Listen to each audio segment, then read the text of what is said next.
Saudara, formasi bertahan baru berpotensi disajikan pelatih Patrick Kluivert demi ambisi ke Piala Dunia 2026. Lalu skema apa yang diterapkan pelatih asal Belanda itu dan apa harapan dari pendukung skuad Garuda? Kami membahasnya bersama dengan analis sepak bola Wesley Huta Galung dan juga bergabung supporter timnas Indonesia yang sudah berada di Jeddah, Arab Saudi, Matias. Selamat petang semuanya. Selamat petang, Mas Yasir. Oke, kami masih menunggu bergabung salah satu supporter yang siap mendukung Garuda di Jeddah, Arab Saudi, Matias. Tapi saya ke Bung Wesley dulu. Bung Wesley, kalau kita lihat saat melawan Taiwan dan Lebanon, ini memasang 4 pemain bertahan. Ini berbeda tentunya dengan pelatih sebelumnya yang menurunkan 3 bek. Apakah skema ini menurut Anda akan efektif menahan gempuran penyerang dari Arab Saudi? Ya, Mas Yasir, setiap pelatih itu punya skema yang menjadi andalan, menjadi kesukaan dia. Dan kita sama-sama tahu di sepak bola Belanda biasanya pakai 4 back di depan kiper. Dan itu mengubah kebiasaan 3 center back yang dimainkan pelatih sebelumnya, Sintayong. Tapi kan semua itu berujung pada hasil, result. Apapun hasilnya orang akan terima. Dan kebiasaan memakai 4 back ini tidak akan menyulitkan pemain kita karena mungkin hanya satu pemain yang berkompetisi di liga lokal, Rizky Ridho, yang akan menjadi starter. Selebihnya kan bermain di luar negeri dan itu biasa mereka memainkan center back. Kalau kita bermain menyerang lawan Arab Saudi, ya pasti resikonya kita tahu lah. Kalau lawan Arab Saudi mau kita kuat di belakang selama tidak kebobolan dan kita berusaha mencuri gol, saya pikir itu sebuah taktik yang wajar dimainkan oleh Patrick Kluivert. Oke, sebelum kita lanjutkan, saya nyapa dulu nih. Ada Matias dari Jeddah, Arab Saudi. Halo Matias. Halo, selamat sore dari Jeddah. Oke, gimana nih antusiasnya di sana? Bagaimana persiapan supporter tentunya untuk memberikan dukungan laga hidup mati melawan Arab Saudi nanti? Ya, tentu saja semua tahu ini laganya sangat penting. Ada 2 laga tapi satu tujuannya, Piala Dunia 2026. Saya di sini sudah 3 hari. Tapi jujur kalau di sini belum ada acara atau kumpulan supporter karena memang banyak orang Indonesia yang ada di Saudi. Tapi mereka tidak bisa dapat izin langsung untuk ambil liburan untuk urusin acara. Tapi sebagai supporter dari luar yang datang terus dari sini, kita akan kumpul hari H besok sebelum pertandingan untuk jalan bersama kepada stadium dan dukung timnas Indonesia bersama. Ini informasi semua tiket sudah ludes terjual begitu? Ya, saya dengar yang sama dan saya cek juga di aplikasi untuk beli tiket memang full sold out. Oke, sudah sold out begitu. Ini pasti akan all out begitu ya, memberikan dukungan langsung kepada tim Garuda yang berlaga di sana. Ada informasi tidak dari supporter di sana kira-kira apa yang disiapkan termasuk koreo begitu untuk memberikan semangat langsung? Yang saya tahu adalah besok pertandingan jam 8.15 di sini, jam Jeddah. Jadi di sini memang beda 4 jam ya sama Indonesia.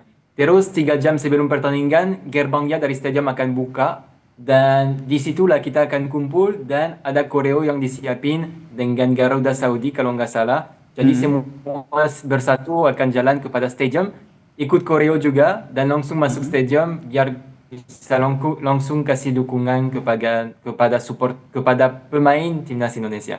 Menarik ini ya, kita nantikan seperti apa dukungannya. Di sini juga masih bergabung dengan kita nih analis sepak bola Bung Wesley. Tadi kita bahas sebenarnya nanti Kluivert akan menggunakan 3 atau 4 back. Kalau kita lihat kan ada 4 nama. Ini ada Rizky Ridho, Kevin Dix, Justin Hapter dan juga Jordi Amat. Menurut Anda nih Bung Wesley, kira-kira siapa yang nanti akan dipasangkan ataupun yang diterjunkan masuk dalam starting 11? Pertanyaan menarik ya. Ya, yang saya rasa menarik karena semua orang sekarang nebak-nebak siapa 6 pemain yang akan dicoret tidak masuk DSP, tidak masuk daftar 9 pemain. Apakah di sana masuk pemain-pemain belakang yang berpengalaman? Karena beberapa teman menyebut bisa jadi Jordi Amat akan kehilangan tempat untuk menghadapi Arab Saudi, tapi dia diberikan kesempatan nanti melawan Irak. Tapi semua itu tergantung nanti saat official training dan biasanya beberapa jam, 2 jam, 3 jam sebelum pertandingan itu pelatih akan melihat siapa yang paling siap, tidak hanya fisik tapi juga mental. Karena soal strategi saya pikir dari awal-awal mereka sudah tahu siapa yang akan dimainkan. Pasti pelatih punya kerangka tim, tapi kembali kepada siapa yang paling siap secara fisik dan mental. Bisa jadi ada perubahan mendadak di 2 jam, 3 jam sebelum pertandingan itu biasa sih. Tapi saya yakin 4 back. Yakin 4 back ya? Seperti saat melawan Lebanon sebelumnya ya? Oke, Iya, kita tanyakan ke Steven. Steven punya pandangan yang sama atau punya tanggapan yang berbeda? Karena Anda juga tentu melihat bagaimana track record dari timnas saat ini. Ya, kalau yang saya rasa kurang lebih sama sebenarnya. Kalau kemarin kan lawan Lebanon juga lawan Taipei untuk uji coba dan bisa lihat dua tim yang berbeda. Kalau hari ini memang nggak ada lagi uji coba, memang 90 menit kali dua. Kalau Patrick Kluivert orang lumayan pintar juga untuk tahu apakah siapa yang siap untuk secara fisik, secara mental juga. Kalau jangan sampai ada kena mental, misalnya kebobolan pertama ekstra harus siap 90 menit berjuang di lapangan. Dan 4 back mungkin salah satu solusi.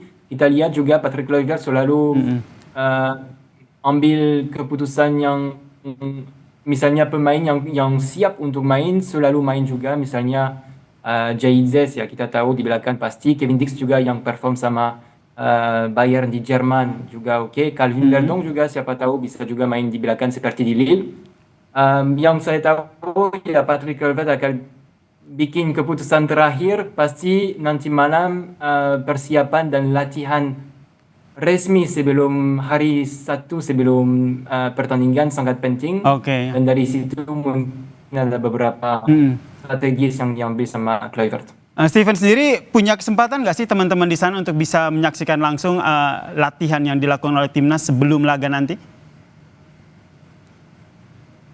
No, tidak bisa karena memang stadiumnya bukan hanya stadium, ada kompleks. Jadi kompleks olahraga di pusatnya ada stadium, terus ada gerbang beberapa. Dari gerbang sampai stadium jalannya kurang lebih 10 menit. Oke. Jadi walaupun kita sudah di gerbang, satu nggak boleh masuk karena nggak ada ID atau izin. Yang kedua semuanya ditutupi biar semuanya dijaga baik-baik. Oke, ini demi agar timnas kita tuh fokus ya dalam memberikan penampilan yang terbaik. Bung Wesley, tadi kalau menurut Anda ada rencananya kira-kira nih Kluivert akan menerjunkan 4 back. Tapi yang menjadi catatan adalah yang juga diharapkan adalah bagaimana serangan balik dari timnas ini juga bisa dieksekusi dengan baik ini. Menurut Anda nanti line up depannya sendiri itu seperti apa? Kan kalau kita lihat tuh ada Ramadan Sananta, kemudian ada si Mauro Zilstra, tapi Oli Romeni ini yang habis cedera. Anda menganalisisnya seperti apa?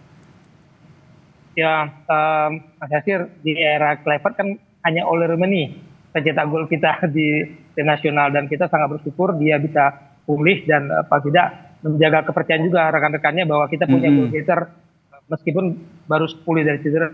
Tapi kalau melihat gaya bermain, bagaimana Emiliano bermain di Eredivisie dengan diberi kepercayaan kemarin bertanding Utrecht dan bisa memberikan kontribusi yang sangat baik, saya pikir serangan sayap kita masih menjadi salah satu kekuatan. Kita punya Yakob, kita bisa maksimalkan juga Kevin Dean.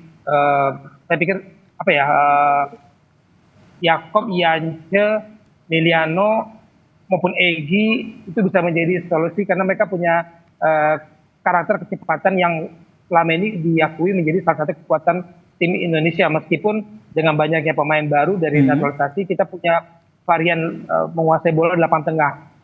Pelopesi saya angkat topi kalau semoga pemain ini dalam kondisi fit dia akan menjadi jangkar yang sangat baik, dan pembedanya ada saya pikir di Patrick Kambuaya. Kalau posisi JJ sendiri menurut Anda ini sudah pasti, lalu kira-kira siapa yang nantinya akan mendampinginya?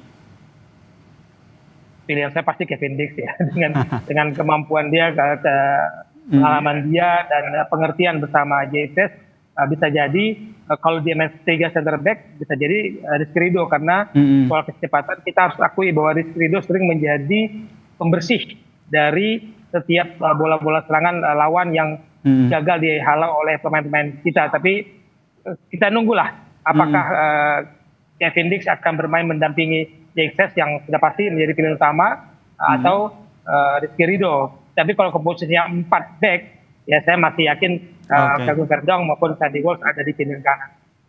Baik, terakhir ke Matias. Matias, saya yakin Anda begitu antusias gitu bersama dengan ribuan pendukung timnas lagi di sana begitu. Kira-kira apa yang menjadi persiapan khusus untuk memberikan dukungan kepada timnas langsung di sana? Oh, kalau memang